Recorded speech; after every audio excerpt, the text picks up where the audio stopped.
stormy seas and lost souls. What is it? She's dreamt of this before. It's coming. Is it?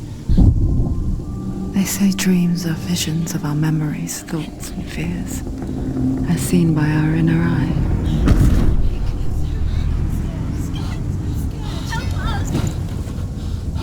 But what if each one of us is always dreaming, even when awake?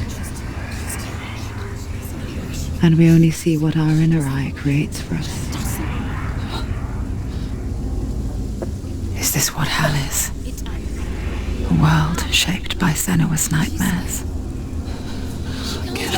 Maybe that's why people fear seeing the world through her eyes. Yes, she's scared. Because if you believe that Senua's reality is twisted, you must accept that yours might be too.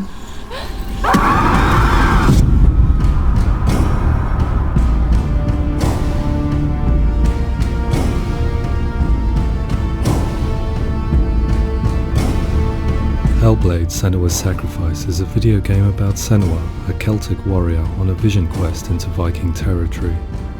But what sets our hero Senua apart is that she suffers from severe psychotic mental illness. He knows she's getting closer. He can feel her coming closer. She's getting closer. The original idea for Hellblade was to create a classic hero's journey, a journey of suffering, but one where the fantasy world is not another planet or alternate universe, but a world that is constructed in Senua's mind. But to do so would mean putting psychotic mental illness at the center of the experience, a subject that is still considered taboo, and a challenge that was both terrifying and exciting in equal measure. In Hellblade, the starting point was a newly discovered Celtic goddess called Senua in Ashwell, Hertfordshire. When first discovered, her name was thought to be Senua, a name which I liked and kept. I wondered if Senua might have been a Celtic warrior like Boudica who stood up to the Romans. While the Romans had conquered all of Europe, there was a group of Celts up in the furthest reaches of the Roman Empire that could not be conquered, the Picts. And so the Romans built a wall, called Hadrian's Wall, that spans across Britain from sea to sea to keep the Pictish barbarians at bay. The Picts were known for their war paint, painted on with woad, and their matted hair clumped with lime. And so Senua would be a barbarian Pict in this image. What's your name? Senua. I haven't seen you before. I don't live home much. Oh, Zeno's daughter. I have to go. Wait! Orkney is off the coast of Scotland and was inhabited by the Picts, steeped in history and mystery, and so I made Orkney Senua's home and set the stage for a crisis. In the late 8th century, the first Vikings landed on the Orkney Islands. The population of the Picts crashed thereafter, replaced by the Norsemen of the 9th century. Were they wiped out? We don't know for sure, but it would seem likely given the reputation of the Vikings. The Northmen's brutality is legendary.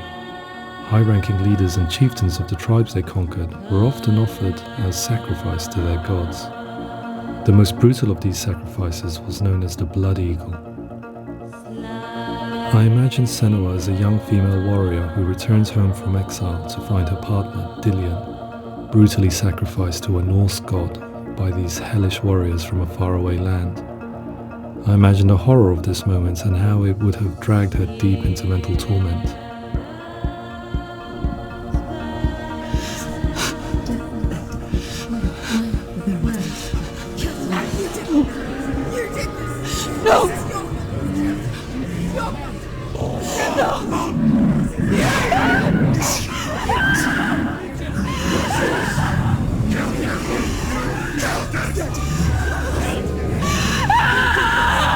I came to learn that the Celts had a sophisticated and nuanced perspective on the nature of mental disorder. One term they used was Gelt. A Gelt is a man or woman who has been driven mad by a curse, battle trauma, or grief. The Gelt would take to a life in the woods in search of penance, punishment, and purgation. And so Senua became a Gelt, cursed by darkness, looking for redemption in the wilds.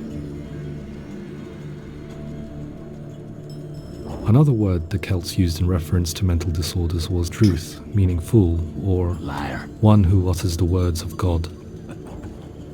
They tell of the mad sinner who flees battle into exile and takes on a beastly nature, growing feathers on his body. The character called Druth in Hellblade is based on a little-known person called Findan, an 8th century Irish Celt who was captured and enslaved by the Vikings, but eventually escaped to Orkney where he became a monk. I will tell you my stories of hell, if I may walk with you. Upon meeting Senua, it would be his stories that fuel her quest deep into their world of gods. The Northmen say the world will come to an end.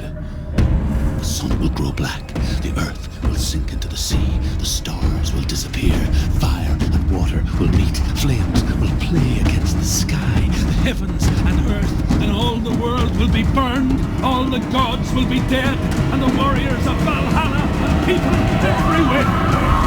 Senua, prepare yourself for Ragnarok, for it is nigh.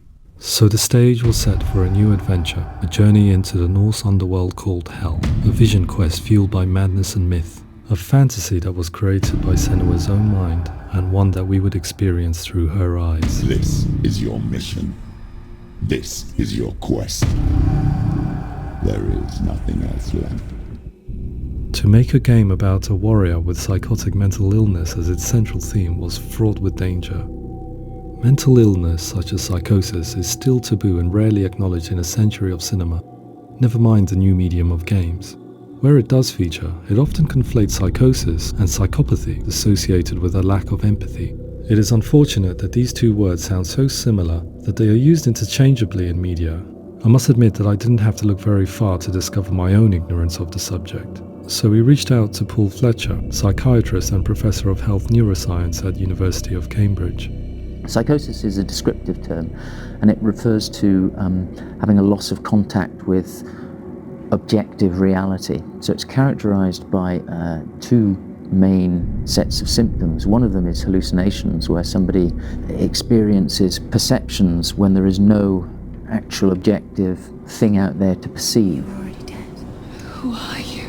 And the other is delusions, where somebody comes to very often bizarre, unpleasant, frightening beliefs when there's no good evidence in favor of them. There's no doubt about it. The source of the darkness is in Helheim, and the goddess Hela holds his soul there.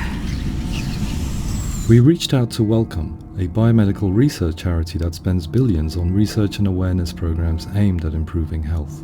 Mental health hasn't always been presented in the media in a way that is particularly helpful.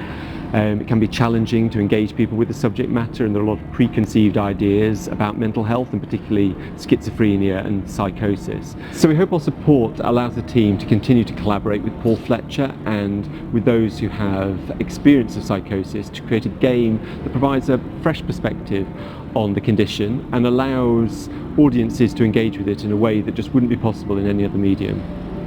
What started out as a brief consultation convinced me that we were only scratching the surface of an immensely deep and interesting subject that could enrich and change the very nature of the game. That's cool. Thanks so much for coming in. Pleasure. Thanks. It's really interesting for me, and I'd love to be involved. I think it's fascinating.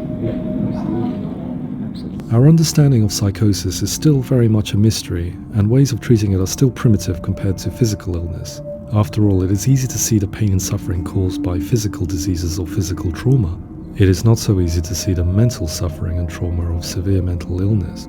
But what if we could find a way to see it? Games are capable of drawing you in for hours on end, playing the role of a character who is different from you, experiencing their perspective, and actively involving you in a world that functions with a different set of rules. That voice is not a command. It's that voice calls you to your death. It's an evil voice. If we were to represent Senua's psychosis, we would have to simulate voice hearing, a common attribute. But how can we simulate something we have no first-hand experience of? Professor Charles Fernyhough, a leading expert in voice hearing from Durham University, offered his help. Hearing voices is an experience that is usually associated with severe mental illness, and crucially we know that hearing voices is a part of ordinary life for many people who don't meet the criteria for mental illness. Yeah. Oh, that's not him in real life. We know voices vary according to where they appear in space. Voices can appear far away in the distance, they can appear right there in your ear, they can seem to be coming from inside your head. Based on the information Professor Fernie Ho provided, I put together a sound brief and invited some actors to the studio. We recorded the actors using a binaural microphone, which records the 3D spatial position of sound, replicating the way sound is heard by human ears. It gives you an incredible sense that the person you are listening to is right there beside you. Can't see how she's going.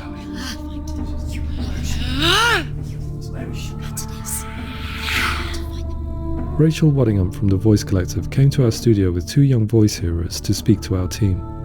We talked at length about their experiences and they listened to our tests, giving us feedback on how we could improve on it. Everyone hates her. She's cursed. It's very hard to represent what this experience is like, partly because it's such a personal, intense, emotional experience. It's testament to how Ninja Theory have been listening to what the researchers are saying, but also, crucially, listening to the experts by experience. What they've come up with is so compelling. It's by far the best representation I've heard of what these experiences are like.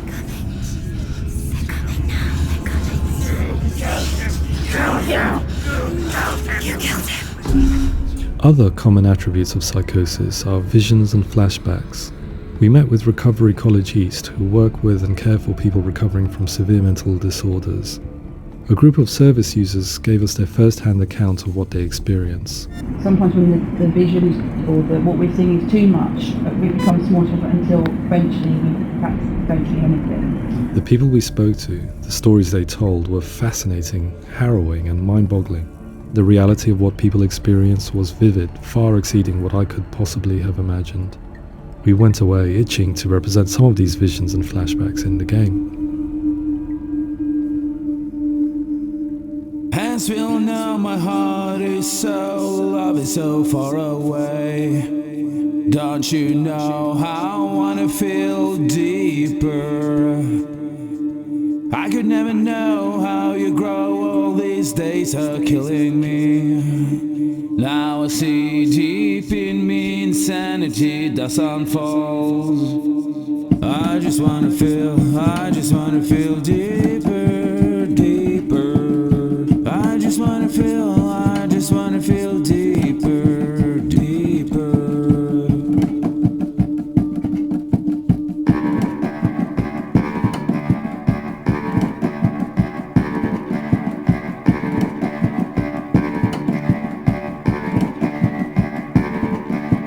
Hands will know my heart is so, love is so far away.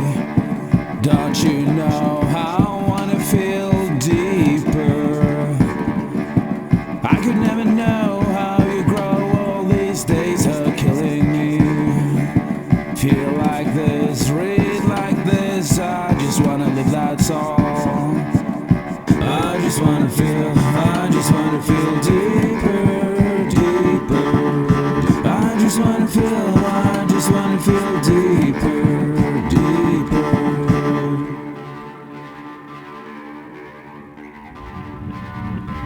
To refine our work, we continue to hold meetings with Recovery College East over the course of a year and a half, showing them what we had achieved so far and refining the in-game representations based on their feedback. With their help, flashbacks, visions and changes in perception were woven into the story and gameplay of Senua.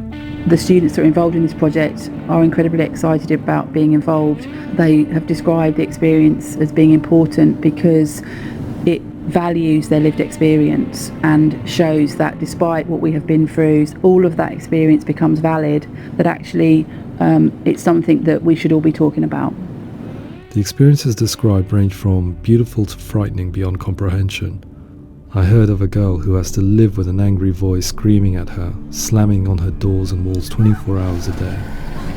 I met someone who would often see hanging corpses in a room, so real that she would sometimes try to rescue them. The panic and fear that comes with such visions is entirely understandable, and it can be a living horror for some. Worthless, weak, pathetic. Go on, feel sorry for yourself, because there's no one left to do that for you. I was urged by one fellow that we should not shy away from showing this horror, and so I was perpetually torn in Making Hellblade. Had we gone too far with our representations or not far enough? broken and lost. Just like your soul. Come on. There. In some ways, voice hearing and visions were the low-hanging fruit, so to speak. There's another aspect of psychosis that is much harder to explain, but one that I think video games are uniquely able to represent, which are often called delusions. People begin to see patterns in the world. They begin to link things that most people wouldn't link. Most of the things that we might think would be coincidence or, not worth commenting on. Nevertheless, that might have a particular salience or importance for them. One individual described how everyday words, sounds, colours and objects were steeped in meaning to him, forming a strange and sinister puzzle that he was determined to solve but could not quite get to the bottom of. It's not just brain dysfunction. It's not like the system shut down. It's actually an incredibly creative process. The person creates a world populated with voices and phantasms and terrors, and they're completely immersed in it. They believe in it. We often invite people into the studio to play the game. In one of our playtests, they played through much of the game, making associations between runes, secret messages, and the threat of darkness that stalked them. There are many things that happen in the world of Hellblade that make perfect sense within the context of Senua's mind. The dark rot that's killing her slowly from within, the secret runes of the gods that block her path to Helheim, and strange associations that exist in the game to confuse you. To complete Senua's quest, you have to internalize and accept the logic and meaning behind these things to progress. Afterwards, they said that they didn't see much evidence of mental illness in the game. People with delusions of all sorts would argue the same thing, that they are not aware of their experience being abnormal in any way. I need this sword. It's important. Representing perception changes and thinking patterns within Hellblade gives us a set of symptoms common in psychosis. But people with lived experience were keen to emphasize another point, that it is wrong to define a person by their symptoms. Quite often, the illness comes not from the symptoms, but from the stigma, isolation and mistreatment that comes about from the rest of society. They say that I'm cursed. What if they're right? I needed someone to portray Senua, someone who could believably internalize her suffering.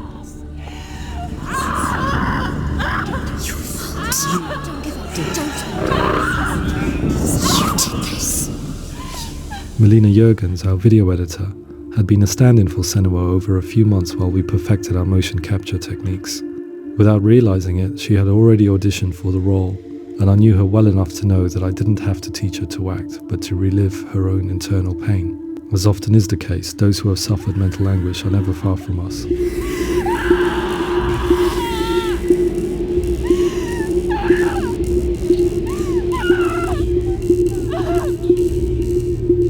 My hope is that by creating a compelling and aspirational character in Senua who feels very much real, albeit in a fantasy setting, we can provide a lens into her reality, a different one to yours, and this is where storytelling comes into play.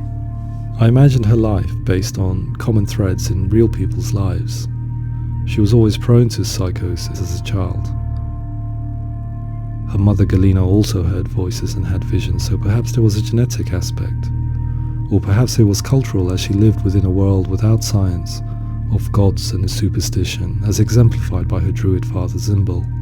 Psychosis developed in her late teens to early 20s and was exacerbated by stigma and isolation at the hands of the clansmen and her father. This darkness. It's spreading. The trauma of seeing her lover Dillian sacrificed tips her over the edge, making her remodel her reality around a concept that connects everything: the darkness. So the question is, what Senua experiences real? Can only be answered by saying, yes, it is real. It is her reality. All of her suffering will have been for nothing. It's just a matter of time.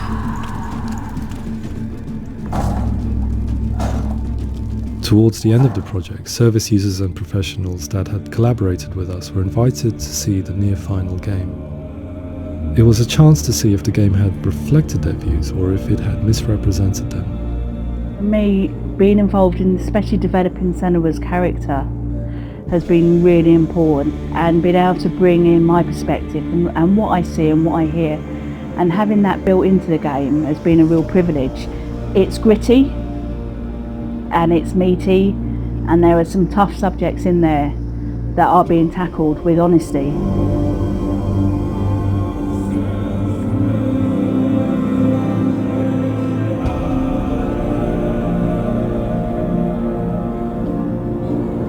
I was blown away by it today, absolutely blown away. It was just fantastic to get the opportunity to use our lived experience in a very creative way. There's nothing tokenistic about the work we've put in. It feels like we've been listened to, things have been taken on board, and I think there was a lot of realism in the game itself, and it feels very authentic.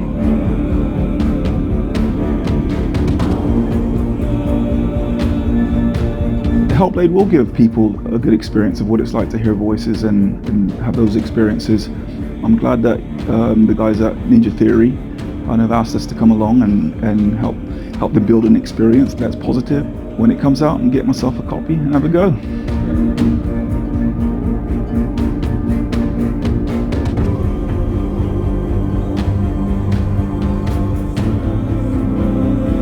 I think all the way through I was really inspired by how the conversations have translated into the game in a way that I think I didn't imagine was possible. So wonderful, really wonderful.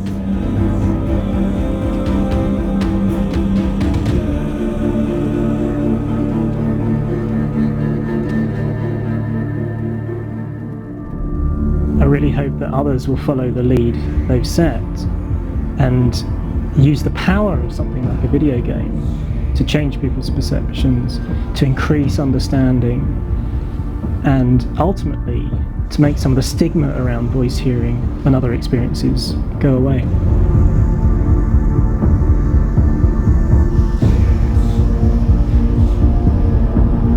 For me, it was really exciting to see something that I explore scientifically being represented so beautifully in a character who's trying to penetrate the mysteries of the environment in which they've been placed, with all of this strange uncertainty and noise and conflicting information that they're getting. I'm very excited by this way of trying to represent mental illness, because I think it actually might be offering us insights that we wouldn't get from pure scientific explorations, and actually giving us quite an empathic view of what it might be like.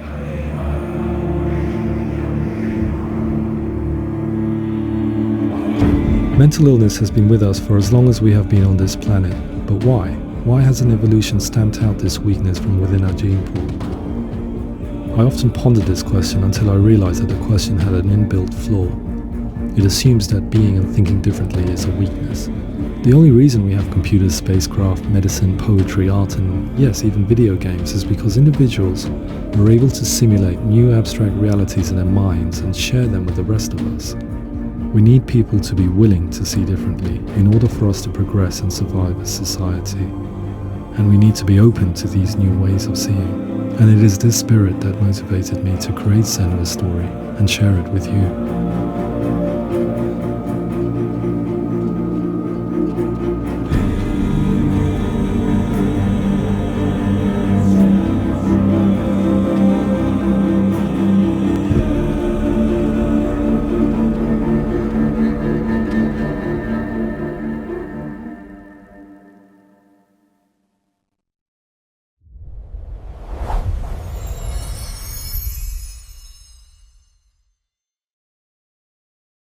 Like, comment, and subscribe for more.